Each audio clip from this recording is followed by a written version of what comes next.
What's up, y'all? Welcome to the first long form video to my YouTube channel, Pickleball. Today, we're going to be going over some rec film. These games were played about a week ago, and I think watching your film is the best way to improve your game because you can see all the mistakes you make, all the things you do well. So let's get right into it. But first things first, let's get into our players. Myself, right here, then my partner, Mickey Randazzo, the baker's son. If you're from New Orleans and that Randazzo last name sounds familiar, yes, he is making your king cakes during Mardi Gras season. Awesome player. He's about 6'1", 6'2". He uses his length at the kitchen very well. Next up, we have Gavin right here. Uh, he and I won a money ball a couple months ago for $1,000. That was pretty awesome. Uh, he will be your doctor in a few years, so make sure you are nice to him. Next up, Austin Romagara, 15-year-old prodigy. He's already a great player, but once he gets a little bigger and stronger, he's going to be even more nasty. So with that being said, let's get into this point.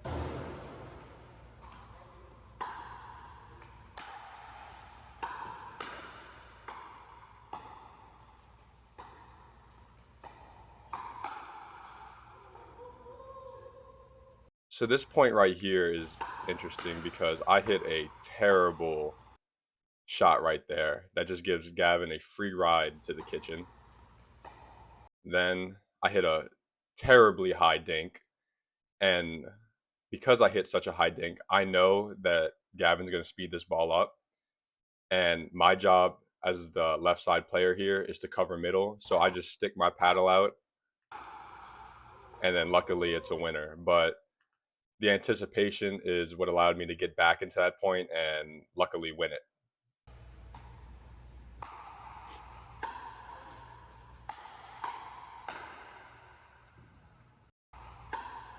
Right here, you have your classic shake and bake. Everyone loves a little shake and bake in their life. So here are the key elements to it. Gavin hits a pretty shallow return, and Mickey recognizes that this is my third shot, and he knows I'll be driving this ball, so he's on his high horse getting to that kitchen line, ready for my drive. I hit this ball with about 70% power, looking to get a lot of dip on it rather than just blast it through my opponent. I hit at Gavin because he's the one moving up to the kitchen. It's always better to try and attack the opponent that's moving rather than hitting at Austin, who's already established himself here. So I hit this ball, Gavin pops it up, Mickey, easy put away. Easy put away. That's a great execution of the shake and bake.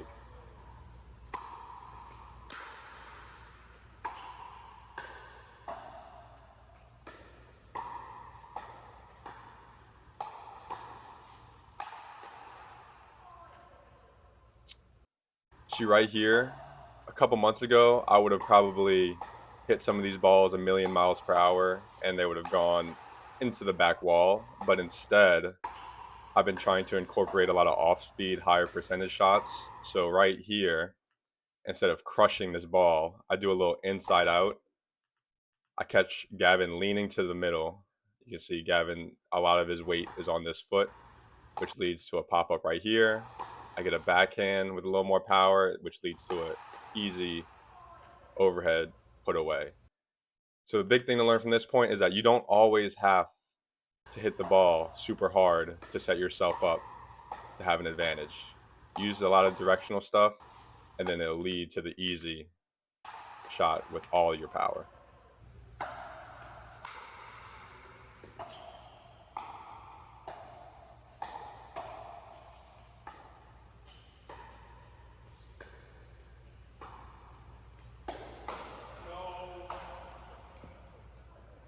So this is a great point by Gavin and Austin. Austin hit some great resets to get his team to the kitchen. And me allowing the opponent to get to the kitchen, I'm a little frustrated right now. I'm like, dang, Austin was able to hit easy resets. Now we're not in an advantageous position, sorry, like we were. So now we start dinking. And the first ball I see, I'm impatient. I speed it up, and they're both ready to just crush this thing. And look, I know it immediately that I should not have done that. So big lesson to learn here. Do not get upset if your opponent makes it to the kitchen. And do not become impatient for the next ball you see. You should never be speeding up off the bounce in the middle. I have no angle. I have nowhere to go with this ball except the middle, which they know, and just totally crush it. So, awful point by me.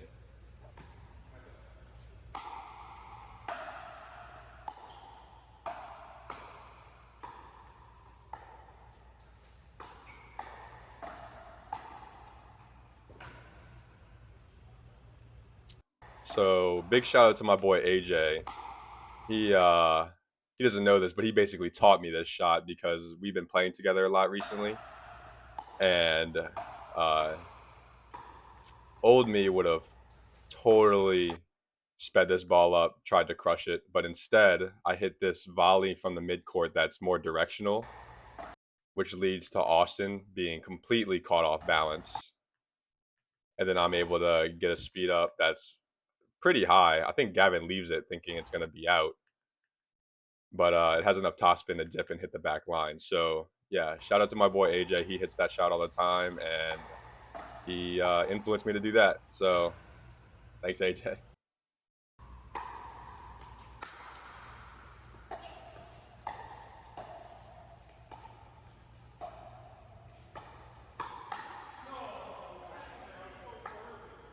And that's the last point of the match. Awful way to end it, just hitting my counter straight into the net. One of Austin's strengths is hitting drops and resets. Like, look at that. Lands right in the kitchen. Perfect. Perfect reset. Now we're dinking.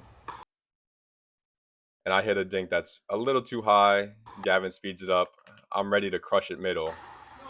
But then I just, like, almost, instead of hitting it, I almost push it, which is a little bit frustrating, but that's the game. We end up losing. I think it went to like 16-14. It was a really close game, but let's get into game two. All right, now we're in game two. Austin is my partner. Let's get right into it.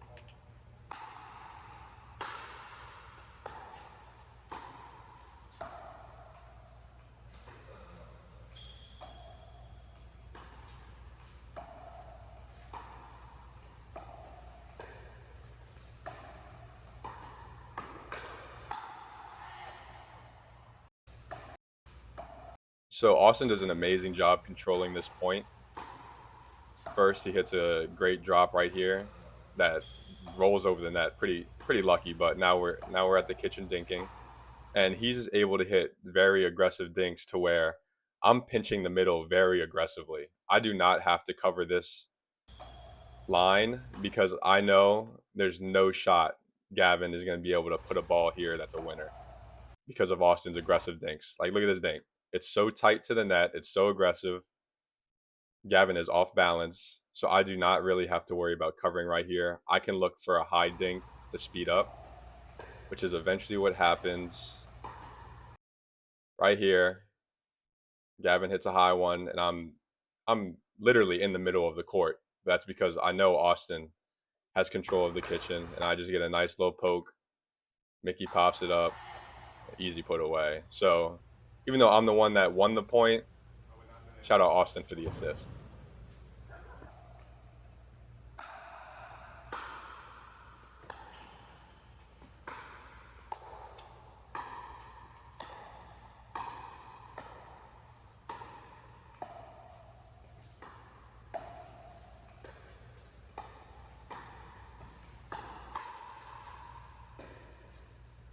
This point, I want you to notice how in sync Austin and I are as we move up to the kitchen. We do not rush. We trust our drops and resets, and we calmly make our way to the kitchen. So this third shot, honestly, Mickey, go Ernie that. You're long, you're athletic. You can just go put that back in our face and just slap it up the line. But instead, we're in the baseline hitting resets. And watch our movement, Austin and I. Split step, we're ready. 1, 2, split step, we're ready. A couple more steps up, split step, we're ready. This ball ends up hitting the net, so we get a little bailout to get us up to the kitchen. And now we're dinking. And right here, I go speed up off my backhand up the middle. This is a shot that I've been hitting a lot lately. I usually like to do it a little bit later in the point. This is a pretty early speed up. Gavin's almost there, but he's a little late. He's hitting his ball behind him, so it goes into the net for the win. Great movement by Austin and I to get to the kitchen.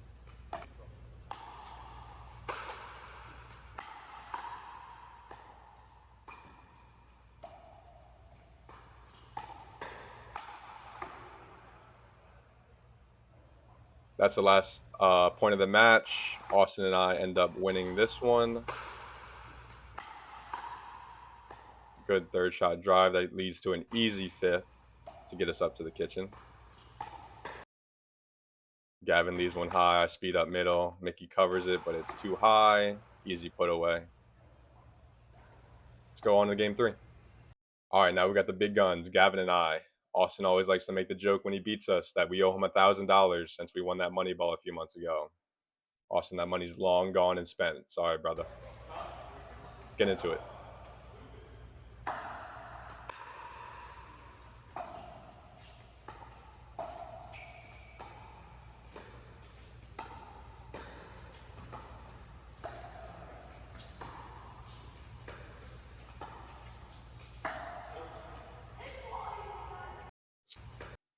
So Gavin and I do a good job, even though we're in a lot of defensive positions at the kitchen. We stay calm and we stay in the point. So Mickey and Austin do a good job of hitting aggressive dinks, like that one right here. Austin should really be speeding this ball up, and he knows that. So I think that's why the next ball that he sees, he speeds up. He knows he should have sped up that last one. Now he gets this one, hits one off the bounce that's way out. The main thing here is that you should stay calm under pressure in the kitchen. And if you do miss an offensive opportunity like Austin did there, do not force another one the next ball you get. Just continue the point. So Austin hits this one way out. I leave it, which is pretty rare. I love to hit out balls.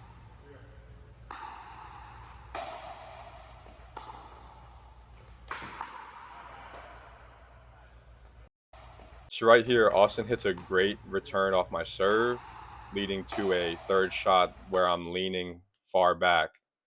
And Gavin, instead of being calm and staying back at the baseline, he likes to mosey on down to the kitchen where, although this is a good drop that lands in the opponent's kitchen, it also bounces super high. So Mickey can just whack this ball straight at Gavin, and we end up losing the point. So Gavin has a little bit too much trust in me in this point.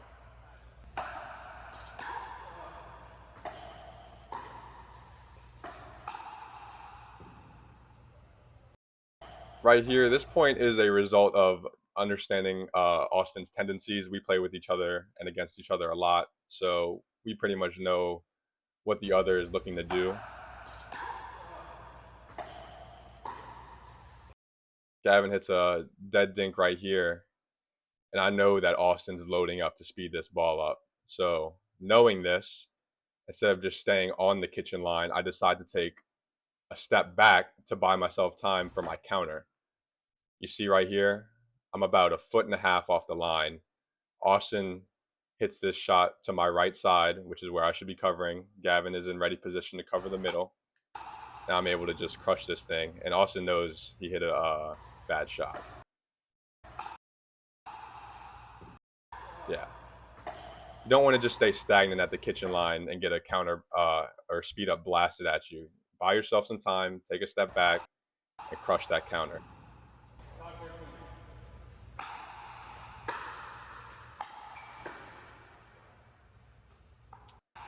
So this shot, my third shot, I attack Mickey because my serve is decent enough to where he's pretty far back as I'm hitting my third shot. And so, like I said earlier, you always want to attack the person that's moving to the kitchen. It's going to be a lot harder of a shot for them rather than Austin, who's already established. So I take a lot of power off this ball. I just want to make Mickey play in the midcourt, hit it about 70% power, put a little bit of dip on it. Mickey's forced to hit a forehand volley that just goes into the net. That's a really hard shot to hit. But key thing there is identifying your target. identify who's not at the kitchen, and go at them.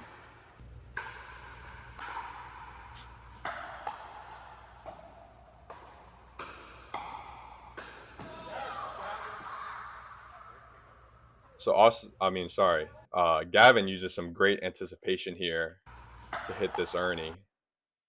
I hit a pretty weak block. It is angled to where Austin has to really reach for it. And Gavin identifies this, knowing that it's going to be really hard for Austin to get this ball to the middle. So he runs around the kitchen and uses all of his wingspan to get this ball. He does stay out of the kitchen, so this is a clean play. Mickey actually hits a backhand that comes zooming up the middle, but I'm luckily able to stick my paddle out and get it. And Mickey just makes an error. Always happens to the best of us. But Gavin's anticipation was great in this point. He knew the Ernie opportunity was there, right here. He's moving, slaps that ball, and we end up winning the point. I think Gavin gives us a little replay here. Let's see it. Yeah, here it comes. Dang. There we go. Nice shot, Gavin.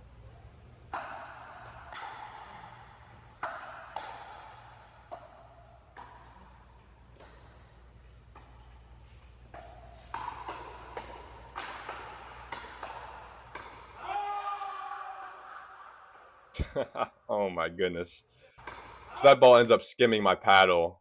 I'm trying to leave it, but it hits my paddle. We end up losing the point and the match because of it. You see, I'm upset. Austin and Mickey are super happy.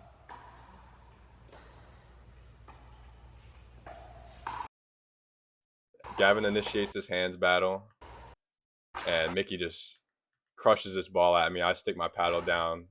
It's a pretty decent reset, actually. Mickey goes at me one more time. I hit another good reset. And instead of just leaving this ball to hit the wall, hits my paddle, and we end up losing. So, Mickey and Austin, we owe you $1,000. So, you'll get that next time we see each other. All right, guys, that does it for this video. If you found it educational, make sure to drop a like and subscribe. If you found it entertaining, make sure to hit that like button and subscribe. Let me know if y'all want me to continue to do this commentary and cherry pick points out of some gameplay, or would you rather me commentate over the entire game? I can do that as well. I appreciate y'all watching. If you made it to the end, you're a real one, and I'll see you in the next one.